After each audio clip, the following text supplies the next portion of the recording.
Let us speak construction in the city centre. We've seen that the works are going on to remove a number of roundabouts, and we have a traffic control centre.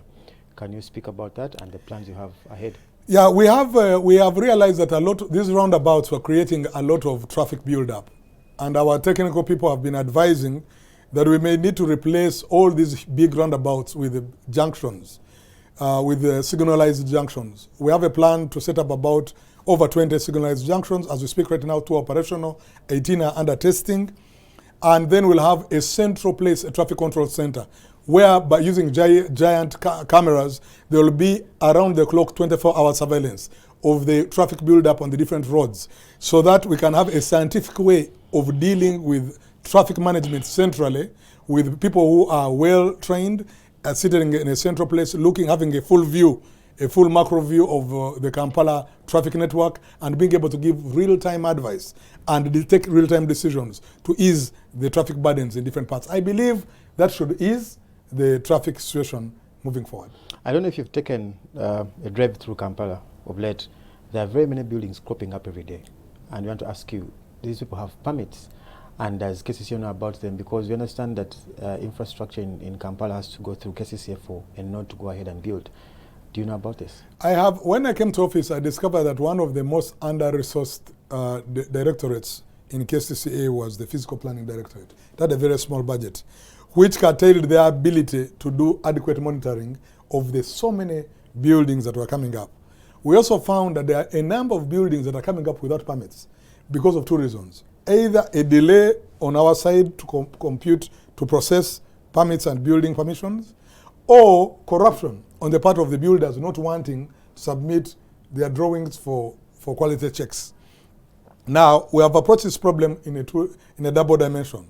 On the one hand, we have set a limit of how much time we need to process business processes. So I have said to people in our physical planning department that we cannot go beyond a certain amount of time. I think it's about a month or thereabout for a development permission.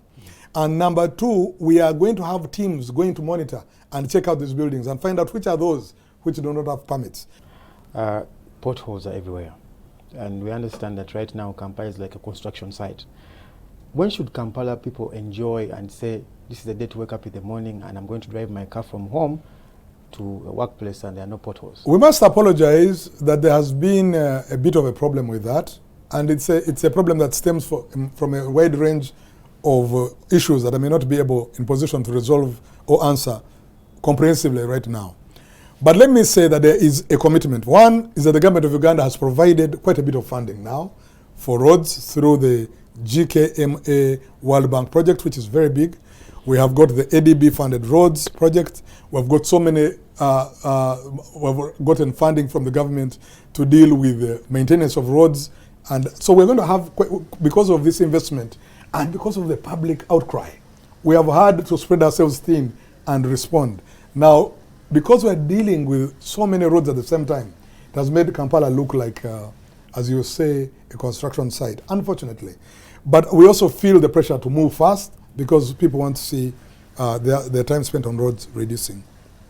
Matters relating to budget. For so long, people who have been at the helm of the institution have complained about lack of funding to run the institution. And we understand that the budget of 2025-2026 was passed without the council and even new perusal, because the ministers passed it because the delay was there from the council and the SEC committee. What do you feel like it needs to be touched in this budget for you to do your work very well? I think it would be helpful, and I will have this conversation with the Ministry of Finance, to have a bit of a special focus on KCCA. Because sometimes most of our priority areas are left unfunded, and yet they are critical. And the pressure from the public is, by the time we explain to the public that there's no money for that, they don't want to hear this. So there's that element. But I think with more engagement from as high as the President of Uganda and the Ministry of Finance, we should be able to resolve that issue on how can we get KCCA issues given a little bit more priority, given its